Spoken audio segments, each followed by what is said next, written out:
Salman F Rahman, Kamrul Islam এবং দীপুমণি এদেরকে বিভিন্ন হত্যা মামলায় বিজ্ঞ আদালতে তারা এজাহারনামী আসামি হিসাবে তদন্তকারী কর্মকর্তা তাদেরকে গ্রেপ্তার দেখানোর জন্য প্রার্থনা করেন। বিজ্ঞ আদালত তাদেরকে গ্রেপ্তার দেখিয়ে জেলহাজতে প্রেরণ করেন।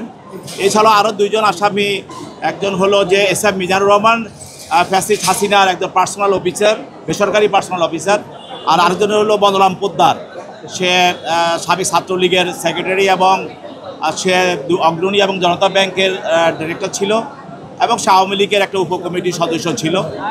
তাকেও একটি হত্যা মামলায় আজকে আদালতে নিয়ে আসা হয়।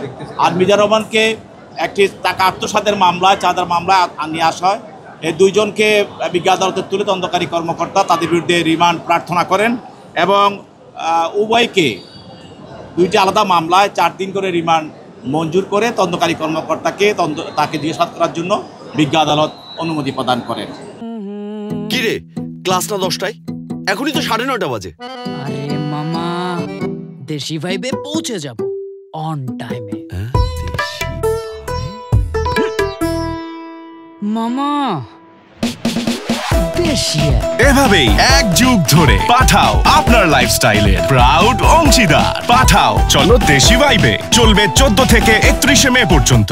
সাবেক অবৈধ মন্ত্রী দীপুমণি এবং সাবেক অবৈধ মন্ত্রী কামরুল ইসলামকে শাহবাগ থানায় একটি হত্যা মামলায় গ্রেপ্তার দেখানো হয় এবং সাবেক বাণিজ্য উপদেষ্টা সালমান এফ রহমান এবং মন্ত্রী আনিসুল হক তাকে কদমতলী থানা একটি হত্যা মামলায় গ্রেপ্তার দেখানো হয়। আপনারা জানেন যে প্রাক্তন প্রধানমন্ত্রীর মাননীয় উপদেষ্টা বিশিষ্ট শিল্পপতি সালমান এফ রহমান এবং আইন ও বিচার ও সংসদ বিষয়ক মন্ত্রী প্রাক্তন অ্যাডভোকেট আনিসুল হক, প্রাক্তন পররাষ্ট্র শিক্ষা ও সমাজ কল্যাণ মন্ত্রী ডাক্তার দীপুমণি, প্রাক্তন আইন প্রতিমন্ত্রী ও খাদ্য মন্ত্রী অ্যাডভোকেট কামরুল ইসলাম এবং ঢাকা উত্তরের মেয়র আতিকুল ইসলামকে আজকে বিজ্ঞ আদালতে আনয়ন করা হয়েছে। তাদেরকে কদমতলী থানার মামলা, শাহবাগ থানার মামলা এবং শাহবাগ থানার মামলায় তাদেরকে প্রত্যেককে শুনানি দেখানো হয়েছে। আমরা আইনজীবী হিসাবে মনে করি এই যে বারবার এই মামলাগুলোতে শুনানি দেখানো হচ্ছে, রিমান্ডে নেওয়া হচ্ছে, গ্রেপ্তার দেখানো হচ্ছে, যা সম্পূর্ণ আইনের শাসনের পরিপন্থী এবং ন্যায় বিচারের পরিপন্থী, মানবাধিকার লঙ্ঘিত হচ্ছে বলে আমরা মনে করি।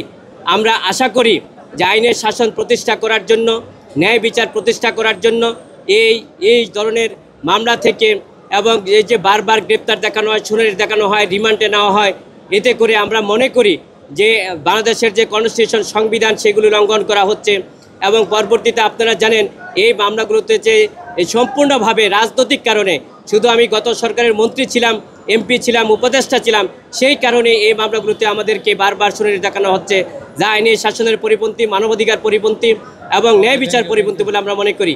ইতিমধ্যে আপনারা জেনেছেন আরেকজন বিখ্যাত মডেল এবং যে অভিনেত্রী নুসরাত ফারিয়াকে বিজ্ঞ আদালতে আনয়ন করা হয়েছে এবং নুসরাতের আইনজীবী হিসাবে আমরা মামলার পরিচালনা করেছি এবং নুসরাত ফারিয়া আপনারা জানেন বিশিষ্ট মডেল এবং অভিনেত্রী, উনি দেশে বিদেশে জনপ্রিয়তার শীর্ষে রয়েছেন। বাংলাদেশ সহ বাংলাদেশের পার্শ্ববর্তী রাষ্ট্র ইন্ডিয়াতেও উনি ছবি করে এবং ছুটে দেশে বিদেশে প্রশংসিত হয়েছেন। ওনাকে যে মামলায় সম্পৃক্ত করা হয়েছে, বাড্ডা থানার মামলায় সম্পূর্ণ উদ্দেশ্য প্রণোদিতভাবে, ঘটনার সময় উনি দেশেই ছিলেন না, উনি কানাডা ছিলেন।